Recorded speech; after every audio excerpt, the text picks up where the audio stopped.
Hello everyone! Welcome to my channel! So, for today's video, gagawa tayo ng tasty pork giniling. But before that, intro muna tayo.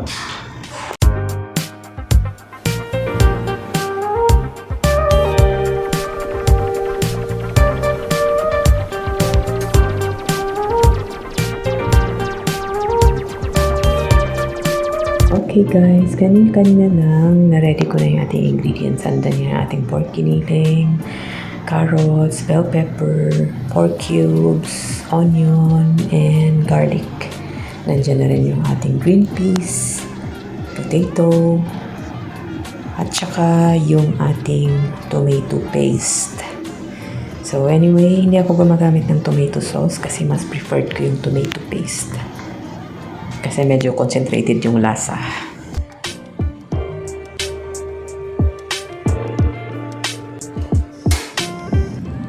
Okay, painitin na natin yung ating kaldero. Lagay na tayo ng mantika.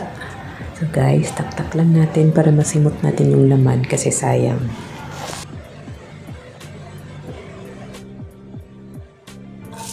Igigisa lang natin ang ating sibuyas. Igigisa natin siya hanggang sa medyo mag-light brown yung kulay. Dagdag natin yung ating bawang. Saglit lang natin siyang gigisahin kasi mabilis lang maluto ang bawang.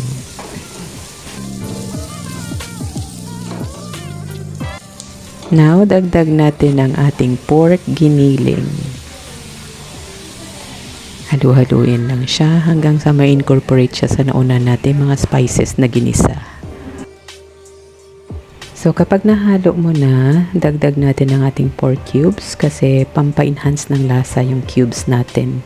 Dahil alam nyo dito sa UAE guys, puro frozen na yung mga karne. So hindi na ganun kasarap.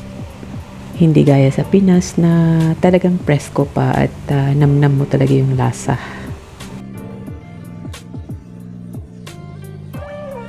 At tatakpan natin siya at lutuin natin siya for 20 to 25 minutes.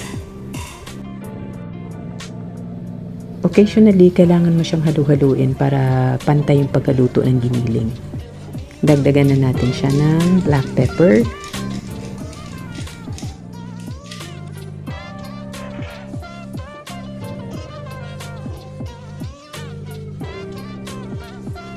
Tapos, lalagyan na natin siya ng soy sauce.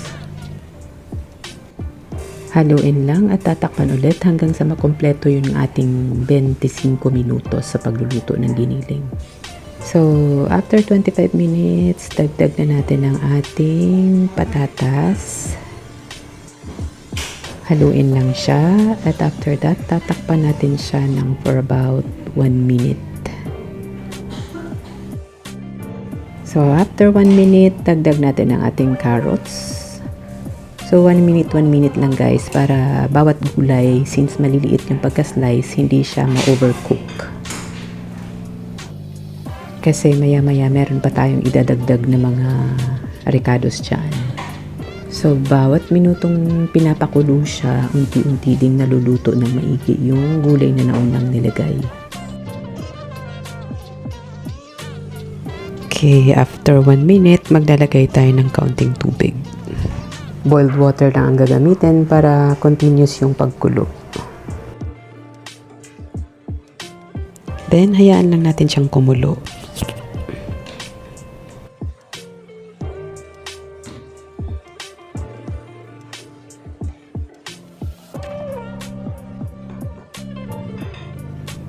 Ilalagay na natin yung isang kutsarang tomato paste.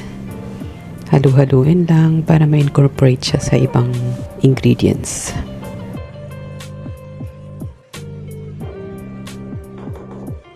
So guys, kung napapansin nyo, medyo kumonti yung tubig. So nagdadagdag ako ng kaunti pa.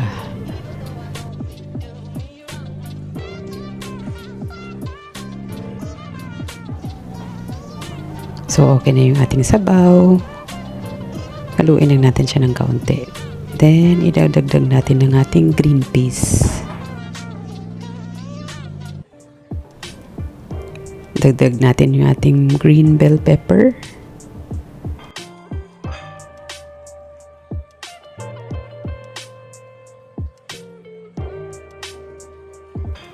Ilalagay na natin yung ating pampalapot na mixture ng corn flour at tubig.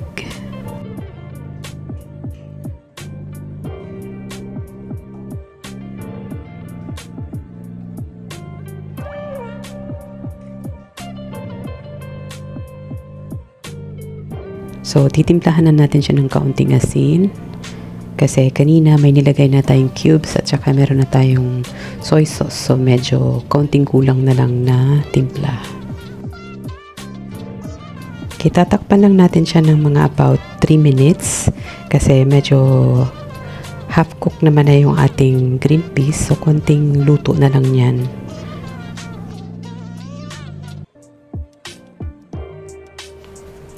So, after 3 minutes, luto na yung ating green peas at ready to serve na yung ating ulam.